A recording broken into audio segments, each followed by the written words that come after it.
to impeach a president of the United States. This is a solemn day in the history of our country. This is a solemn moment. This is something that is very solemn. It's one that none of us, really look forward to.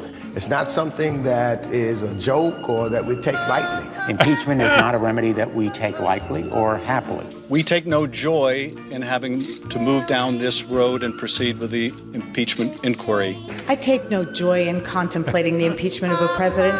There is no joy in sitting in judgment on somebody else. Freedom prospers when religion is vibrant and the rule of law under God is acknowledged. An informed patriot is what we want. Welcome to American Family Radio's Focal Point, the home of muscular Christianity on conservative talk radio. Muscular Christianity. Where we relentlessly explore the intersection of truth and politics. The trouble with our liberal friends is not that they're ignorant. It's just that they know so much that isn't so.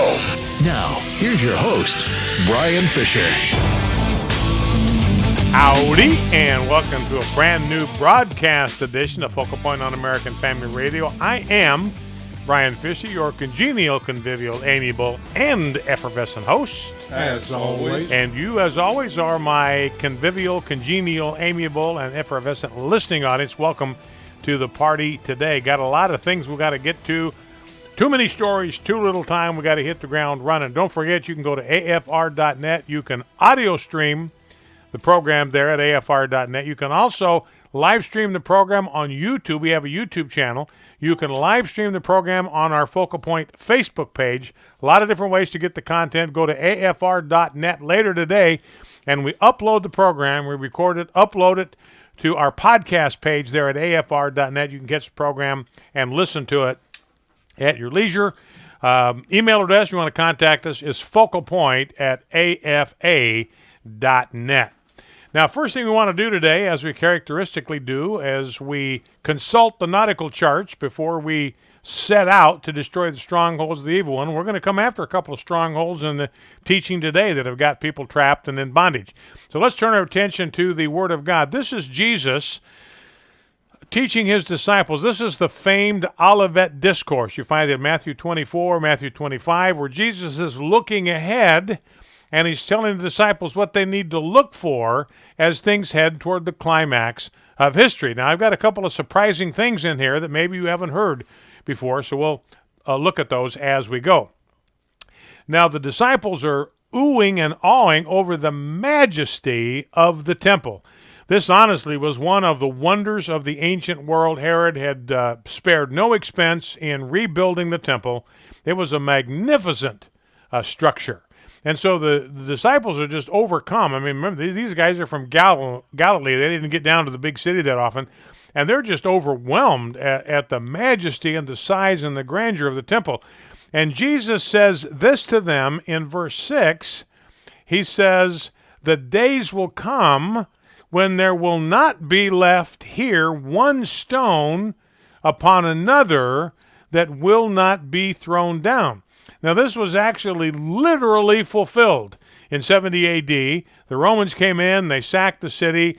The fire melted the gold off of the temple, and it ran down into cracks between some of these huge stones that were used to construct the temple. And so the Roman soldiers actually took pry bars to separate these stones so they could dig out the gold that had fallen down between them. They toppled them over the edge of the Temple Mount. You can still find those stones, the very stones that Jesus was talking about right here. You can still find those in Jerusalem outside the Temple Mount.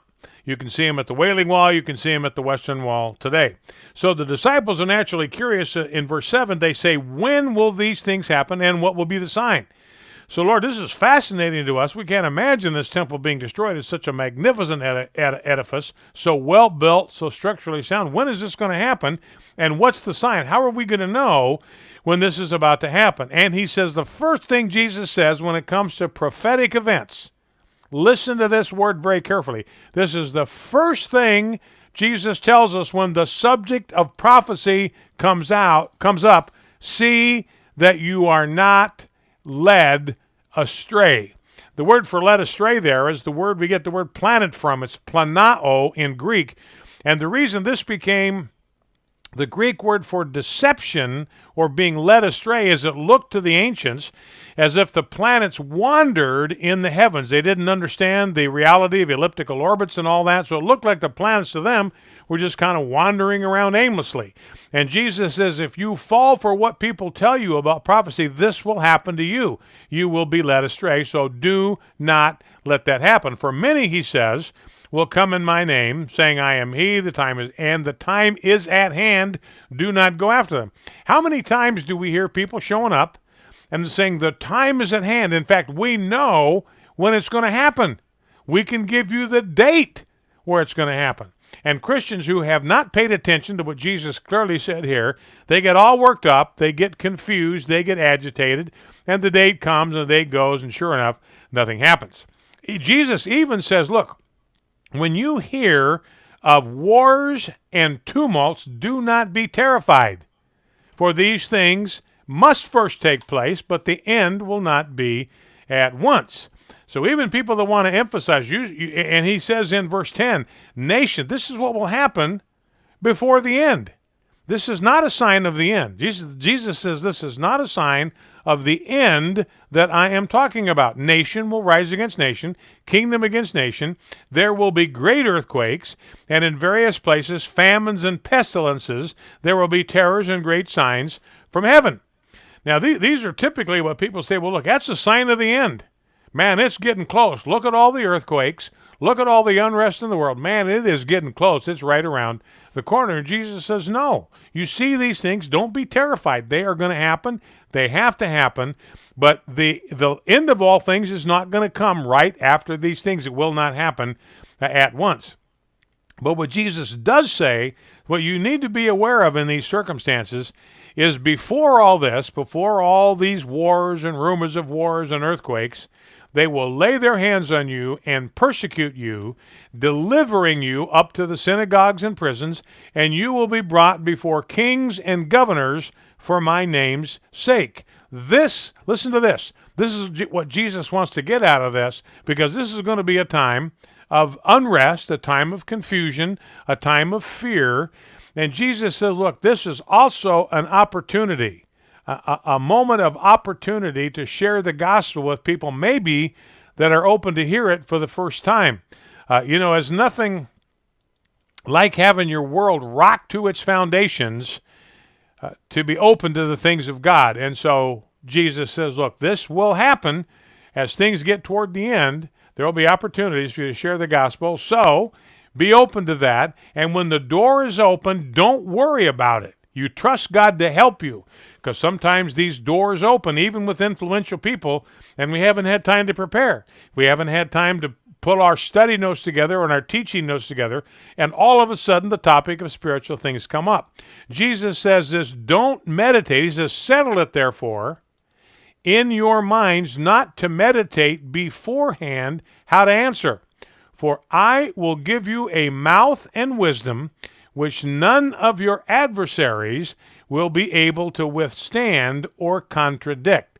So when God opens up to you a door for the word, then pray like crazy that God will fill your spirit, fill your heart, fill your mind, bring his thoughts to your mind, bring his words to your lips, and he will help you with that. Now, Jesus goes on to tell them what the sign of all this is going to be. They say, when is this going to happen, and what's the sign? Well, Jesus says, here's the sign of the end that I am talking about, the prophetic end that I have in mind. When you see Jerusalem, verse 20, surrounded by armies, then know that its desolation has come near. So this whole thing in the Olivet Discourse, this is what people miss about this. It's not primarily a prophecy about the end of the world. It's a prophecy about the end of Israel and the end of Jerusalem. That's what Jesus is prophesying. That's when the temple is going to be torn down. That's when the Jews are going to be scattered. And he says, when you see Jerusalem, this happened in 70 AD, when you see Jerusalem surrounded by armies, then know that its desolation has come near. This is the abomination of desolation, the abomination that causes desolation. Jerusalem would be literally surrounded by the Roman armies. You can read in Josephus And he tells us that the Roman armies literally surrounded the city of Jerusalem. They would not allow anybody to go out or to come in. And so mothers wound up eating their babies, cooking their babies and eating them. It's the only way they could survive. They had no opportunity to go outside the walls and bury people. So they just stacked them up like cordwood in the second story of their houses and just rode it out. And they were crucifying people outside the walls of Jerusalem. 500 a day the Romans were crucifying to try to get the Jews inside the city walls to surrender. And they wouldn't do it. Finally, in 70 AD, they broke into the Temple Mount. They destroyed everything, burned it to the ground. And this is what Jesus says is coming. And when you see Jerusalem surrounded by armies, when you see the Roman armies surround the city of Jerusalem, it is time to get out of Dodge. He says this, these are days of vengeance to fulfill all that is written.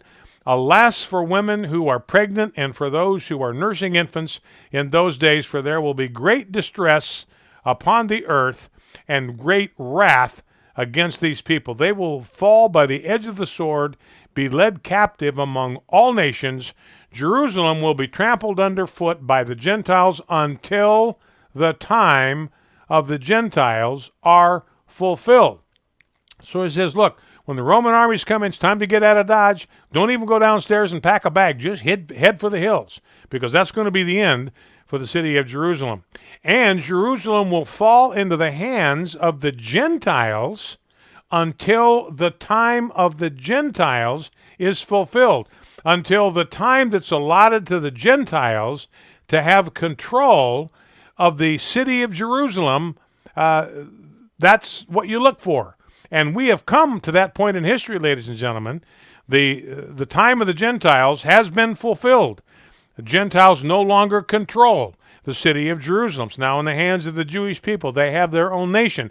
They have their own elected government. All this happened starting in 1948, and it truly is a miracle. So this tells us the fact that the time of the Gentiles has been completed, the time of the Gentiles has been fulfilled, then we know that we are heading toward the end. Now, Paul tells us there's one thing that has to happen before Jesus can return. Now, what I think Jesus is saying about the fall of the temple in Jerusalem is when you see that happening, then you know that the next major prophetic event is the return of Christ. Now, I do not believe that we need to see a rebuilt temple. This is my perspective based on the teaching here in Luke 21 and other places. A lot of Christians think that the temple has to be rebuilt before Jesus can return. I don't believe that's what Jesus is telling us here. He's telling us that the temple is going to get destroyed in 70 AD, and you will be scattered to the winds. Jerusalem will be in the hands of Gentiles until the time of the Gentiles is fulfilled. And then when that time is over, it doesn't say anything about a rebuilt temple. He says when that time is over, then you know that the stage has been set for the return of the Lord. And as I've indicated before, the only other prophecy I believe that needs to be fulfilled other than the destruction of the temple, which happened in 70 AD, is the massive spiritual awakening among the Jewish people. The Bible says that they will look upon him whom they have pierced, and all Israel will be saved. That will be the sign that Jesus Christ is about ready to rend the heavens and come down, when you see a massive spiritual awakening among the sons of Abraham. Well, let's take these things and go to prayer. Lord Jesus, I pray for protection for everyone in this listening audience, everyone listening to the sound of my voice, and I pray that you will protect us from deception. May we never be deceived by false teachers or follow any false prophets who claim to speak in your name. We pray together that the veil of deception would be removed from everyone in our community who've fallen prey to counterfeit spirituality and counterfeit versions of Christianity. I pray that neither we nor our families will be alarmed when we hear of wars and revolutions, of earthquakes and famines. When nations rise against nations and kingdoms rise against kingdoms, may we keep our eyes fixed on you. Continue to place our firm hope in your return. I pray that when you open a door to us for the word, you will give us words of wisdom that none of our adversaries will be able to withstand or contradict. In Jesus' name, amen. Don't go anywhere. We'll be right back.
This is Focal Point with Brian Fisher on American Family Radio.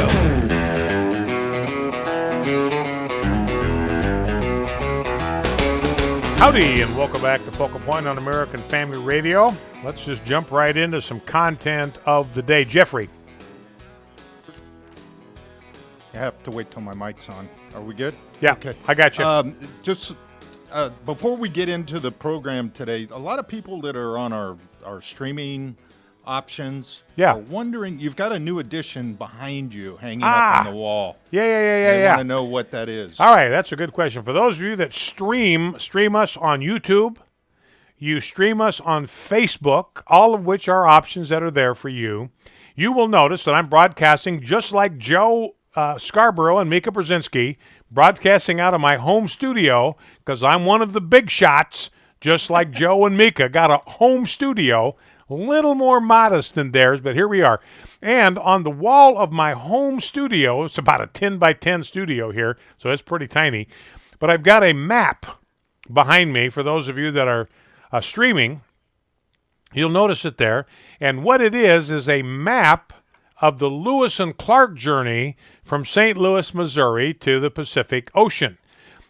Clark was a cartographer, a map dude, and he knew how to take readings using sextants and all that other kind of stuff. And so every morning at 9 o'clock when the Corps of Discovery was on their journey, he would stop and he would take readings and he would plot it so he could create a map based on the readings that he had taken. If they had a cloud cover, they would have to wait till the clouds broke, sometimes for a whole day, because he wanted to get readings every day to make sure that the map was accurate. And so he drew this map for President Thomas Jefferson after the Corps of Discovery trip was complete. And my children gave this to me some time ago, I think at Christmas, or Debbie did. We couldn't figure out yesterday who it was, as a gift. I'm a real fan of the Lewis and Clark expedition, a real fan of the Corps of Discovery. I've read the journal several times, been to some of the places. In fact, I was telling somebody this morning. There's only one physical artifact that provides any evidence that Lewis and Clark ever made this trip. Everybody understands it. Everybody knows it happened. There were 46 people on the Corps of Discovery, so they all wrote journals. A lot of them did. So we know that they went. Nobody doubts that it happened.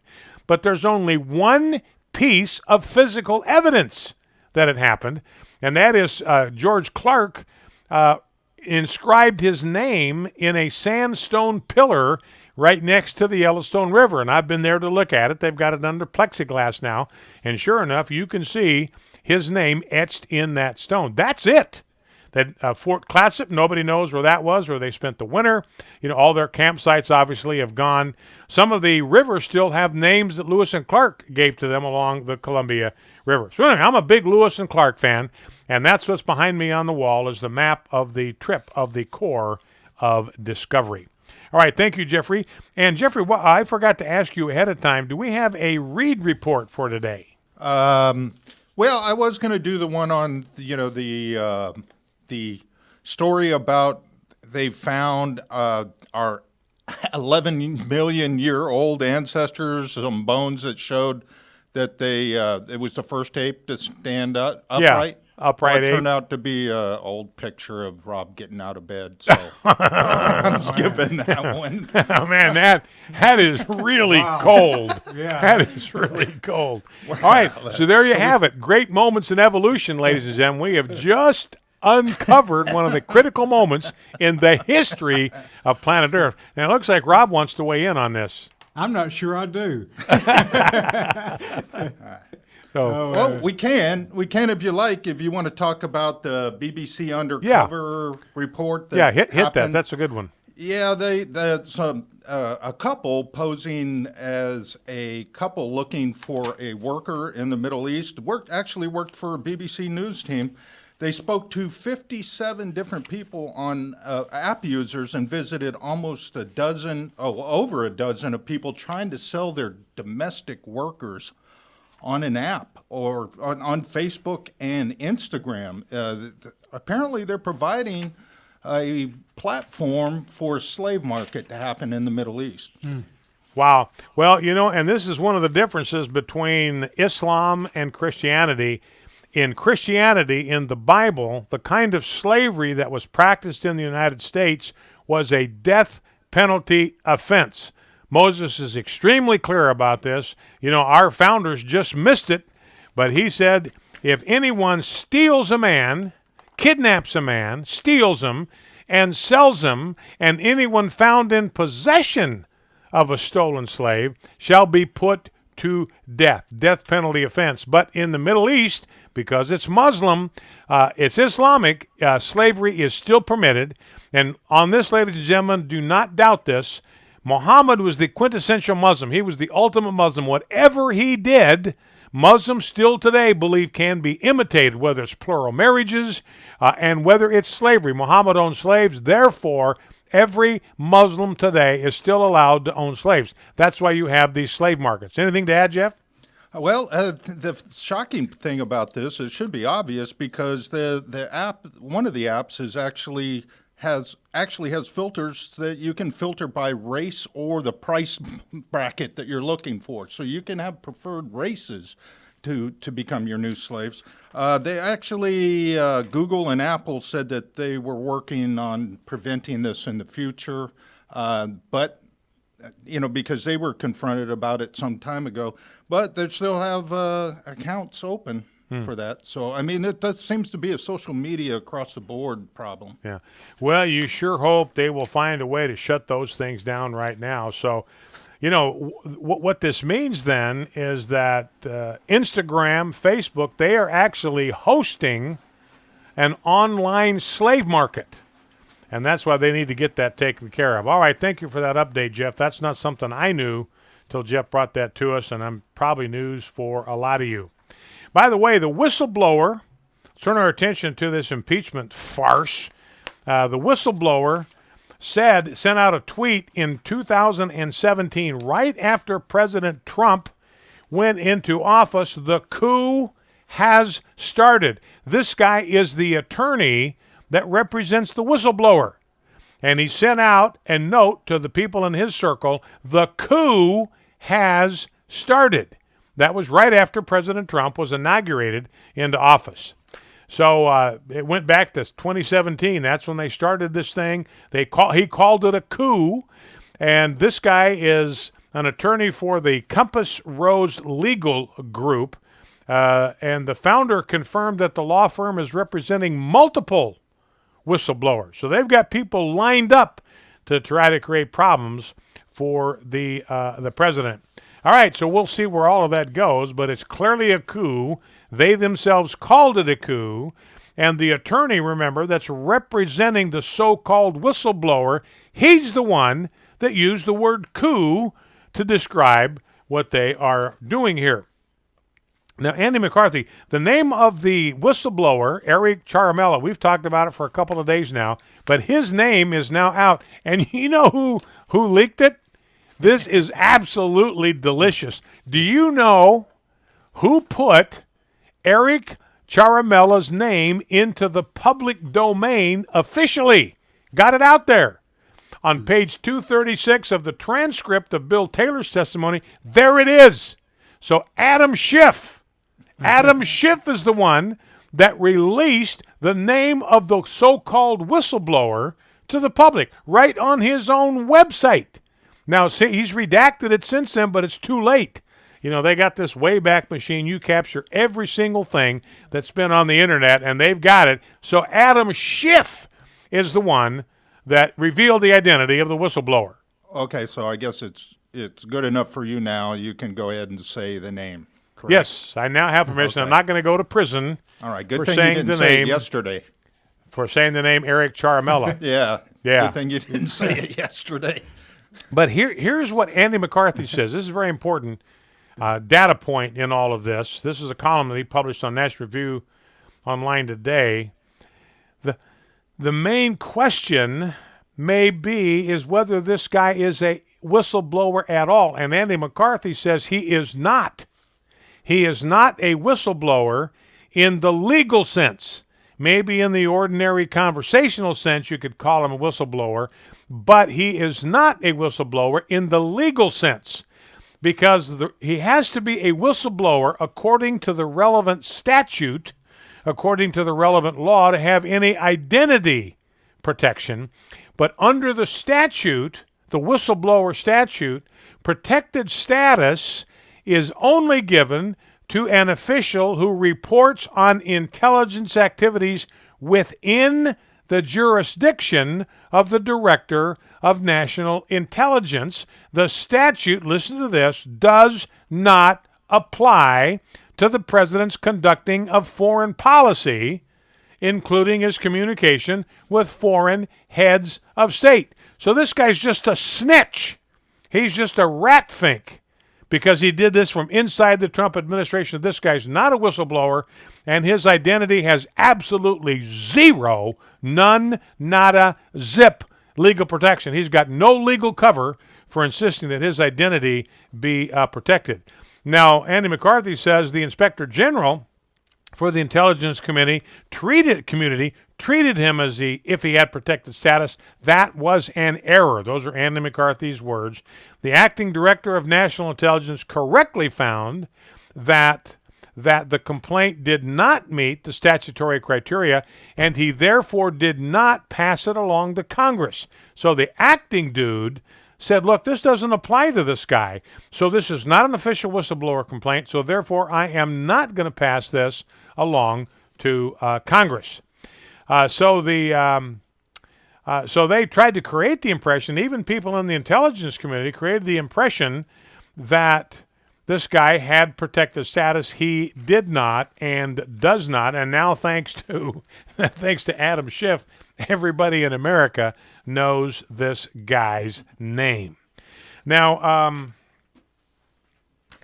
looking at a couple of polls here on this whole impeachment thing, 59%, this is a poll conducted by whom?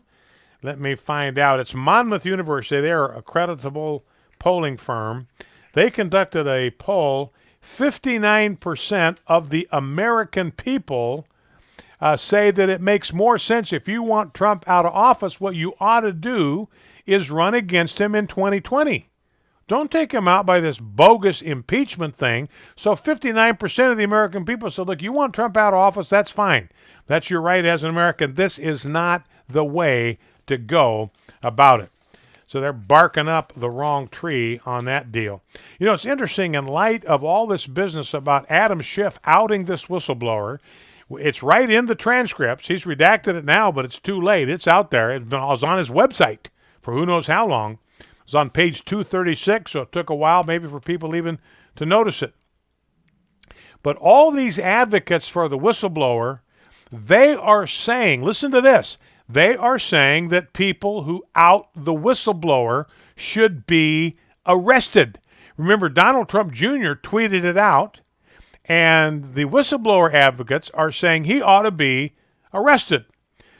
This is before it was revealed that Adam Schiff had divulged the name. A law firm, this is from a website called Law and Crime, and they wrote this before they knew that Adam Schiff had spilled the beans. A law firm dedicated to protecting the rights and interests of whistleblowers is demanding a federal investigation into any leaks concerning the intelligence community whistleblower responsible for alerting the public to President Donald Trump's alleged attempts.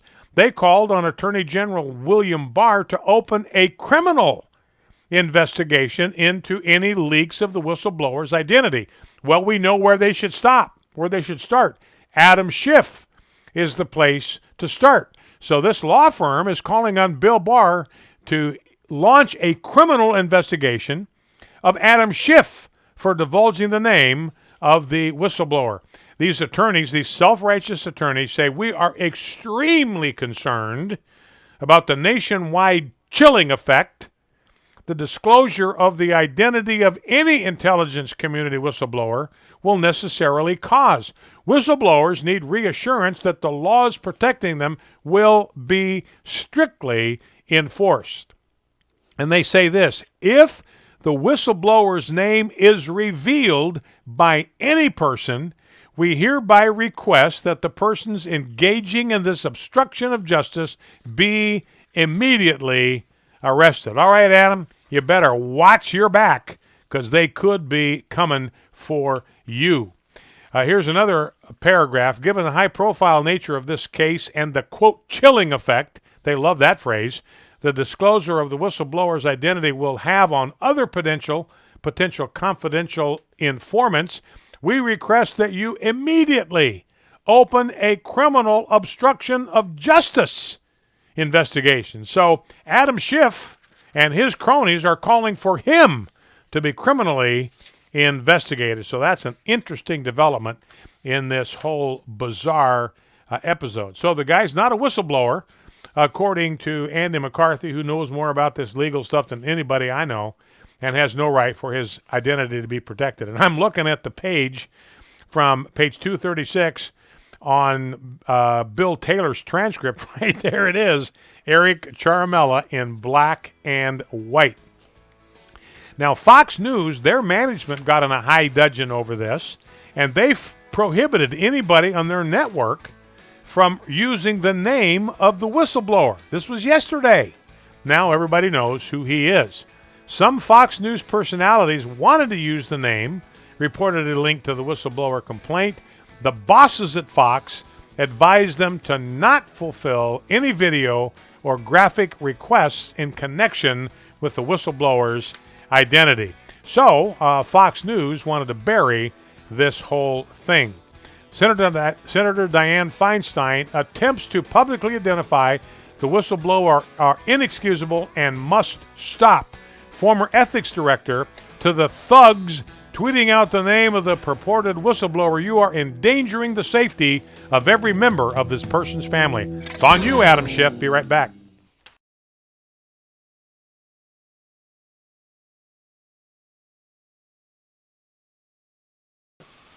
Whoops.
American Family Radio.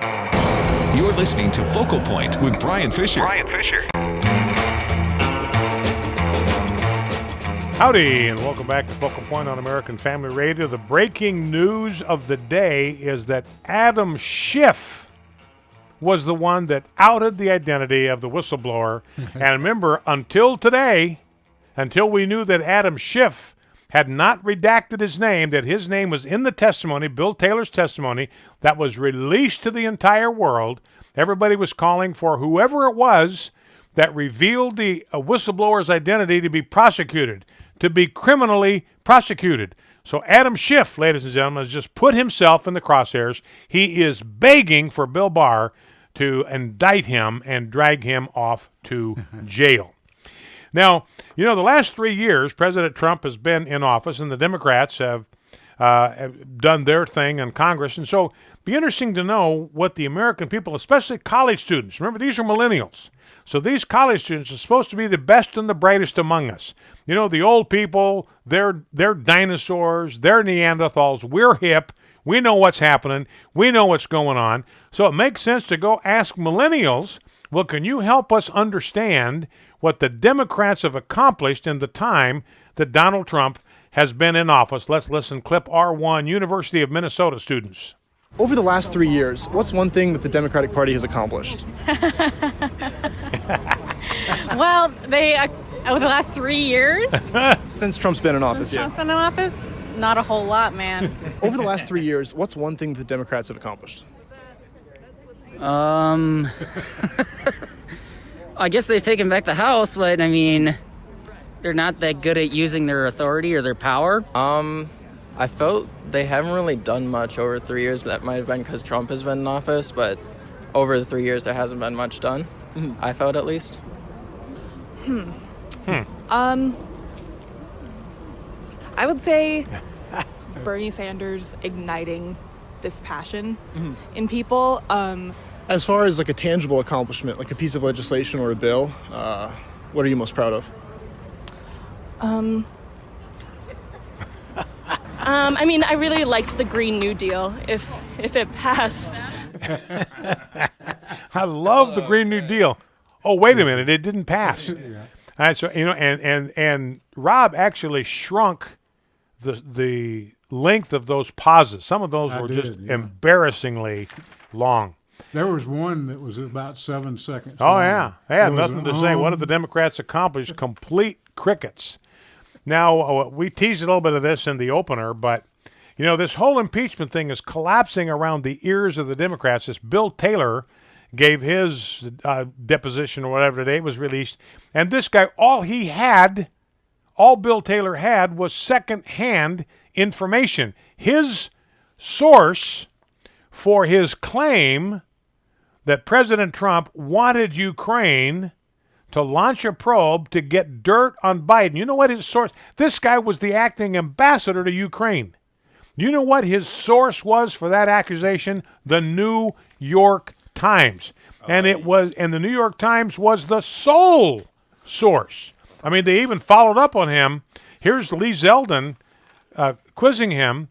What was the goal of requesting investigations into the 2016 election and the Ukrainian company that employed Hunter Biden, the company Burisma?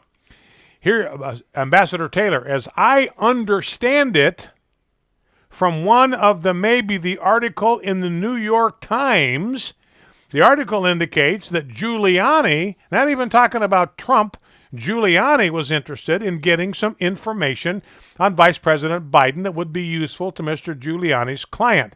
I think that's what he says. You believe this? His one source is not the president. He's the ambassador to Ukraine. It's not anybody in the Ukrainian government. It's the New York Times. One citation, and he can't even remember what the article is, and he's not even sure that's what the guy actually said.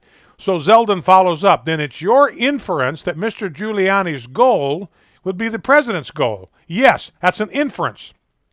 And your source is the New York Times. Yes.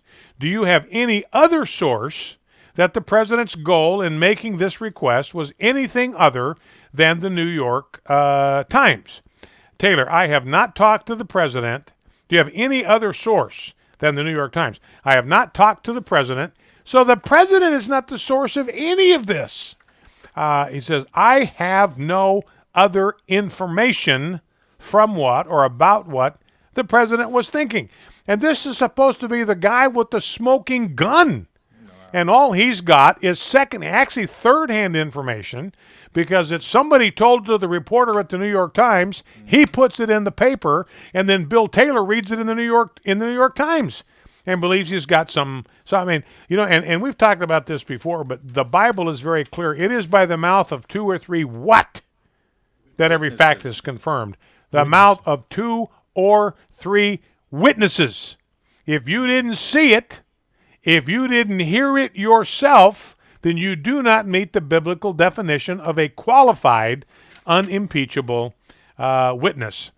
So, and it turns out that Hunter Biden went on the board of Burisma in 2014, and the whole point of getting him on that board was to give Burisma leverage with the U.S. State Department. They were starting to get squeezed. The guy that founded it was in big trouble. The United Kingdom, was launching an investigation into him. They said, well, we got to find a way to get them off our back. I know. Let's hire Hunter Biden. Let's pay him $83,000 a year, and he'll be our entree to the State Department. And sure enough, they got an audience with the State Department. So, and then going back to 2016, Taylor said he was not aware of news reports suggesting that there was 2016 election interference at the hands of Ukrainian officials, adding that he did not even bother to seek out information to further his understanding of the allegations. When he was asked to read some of those news reports, remember, this guy is supposed to be the ambassador to Ukraine. He's supposed to be tracking this stuff. He's supposed to be reading this stuff. When asked to read some of these news reports, he's reading them for the first time.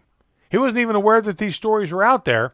He acknowledged some Ukrainian officials likely engaged in U.S. election interference, echoing written testimony from former American Special Envoy to Ukraine, Kurt Volker. All Taylor could say is, it's disappointing to find out in a congressional hearing what's going on in the country. I'm supposed to be the ambassador to. So, ladies and gentlemen, this whole impeachment thing is collapsing around the ears of the Democrats. And I think Nancy Pelosi saw this day coming. I think she was afraid this day was going to come. That's why she put Adam Schiff in front of this, because she wanted him to be the fall guy.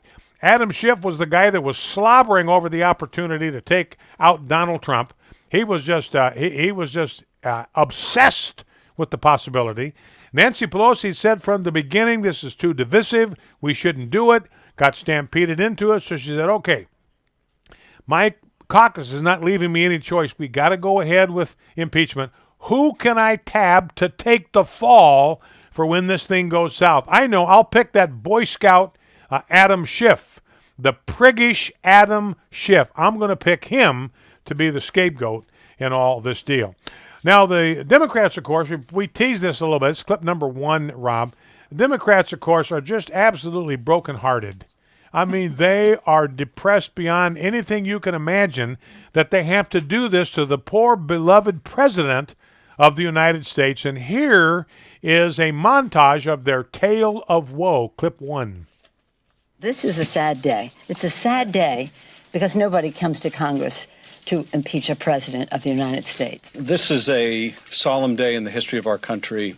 This is a solemn moment. This is something that is very solemn. It's one that none of us, really look forward to. It's not something that is a joke or that we take lightly. Impeachment is not a remedy that we take lightly or happily. We take no joy in having to move down this road and proceed with the impeachment inquiry. I take no joy in contemplating the impeachment of a president. There is no joy in sitting in judgment on somebody else. And as you say, there's no joy in that, no matter what people want to see happen. I mean, I personally take no joy in this. I'm sure it brings you no joy. This is not any cause for any glee. It's nothing to be gleeful about. This is not a celebratory moment.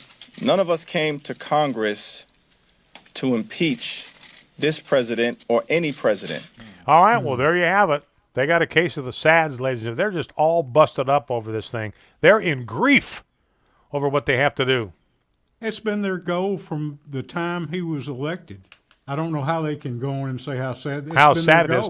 Well, yeah, and we saw from the tweet from the attorney of the whistleblower, the coup has started. He said that 3 days after President Trump was inaugurated. January 30th, 2017. 2017, well, that was like 2 weeks after, but I mean right at the time. They've been cooking this thing up for years, and now they're pretending, we just feel so heartbroken that things have come to this. All right, Lindsey Graham. Now, this is a curious soundbite. Lindsey Graham. Listen to what he says at the end of this deal. He's great till he gets to the very end. So anyway, I'll let you listen to it for yourself. I'm not going to read these transcripts. The whole process is a joke. The whole idea that there's a quid pro quo based on somebody changing their testimony, presuming there was. Volker said there was not.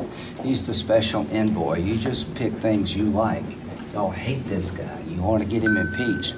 I'm not buying into Schiff running a legitimate operation over there. I was the impeachment manager. We did it vastly different. This is a political vendetta. Mueller, to me, was the final authority on everything Trump. I've read the transcript for myself. I made up my own mind.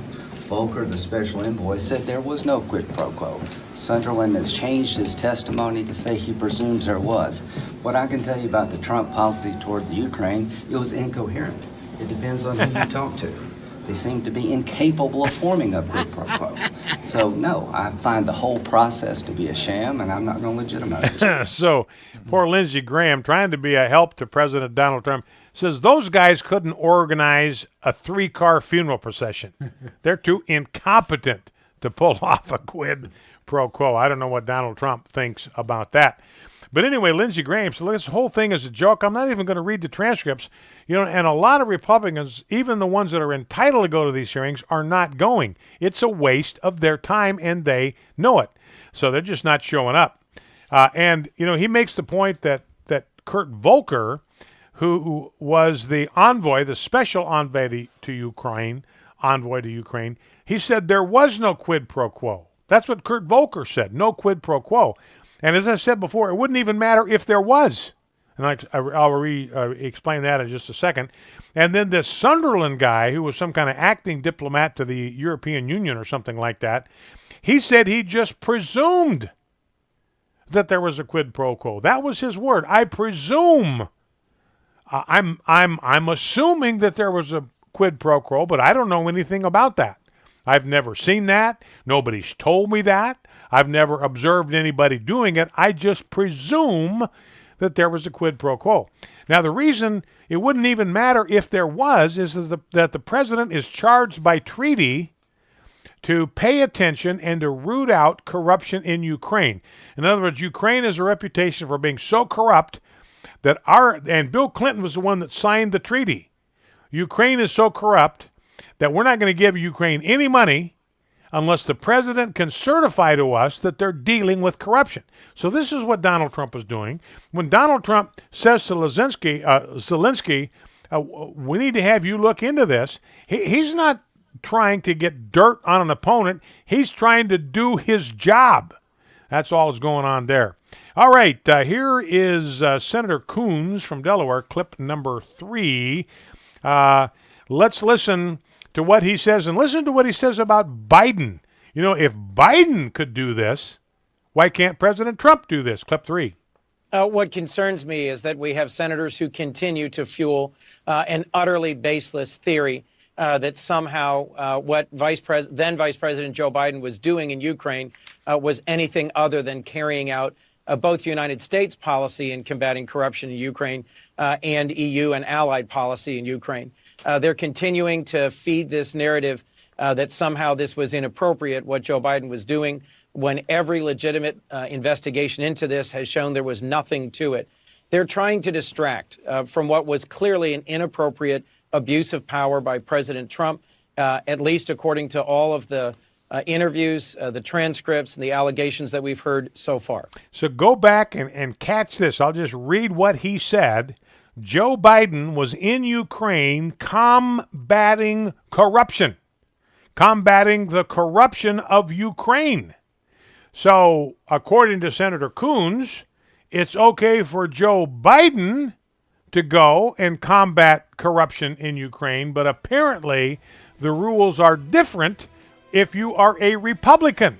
And then if you combat corruption in Ukraine, which is what Donald Trump was doing, that was the quid pro quo. I want you to fight corruption. And remember, there was no public announcement. Everybody was saying, well, this is what was wrong with Trump did. He demanded he make a public announcement to start this investigation before you get the money. Well, he got the money. Ukraine got the money, and there's no evidence of any kind that the president of Ukraine ever made a public announcement or ever started any kind of investigation. It's all bogus, ladies and gentlemen. All right, well, let me send you out into the rest of your day with this blessing. May the Lord make you increase and abound in love to one another and to all, just as we do to you, so that he may establish your hearts blameless in holiness before our God and Father at the coming of our Lord Jesus Christ with all his saints. See you tomorrow. The views and opinions expressed in this broadcast may not necessarily reflect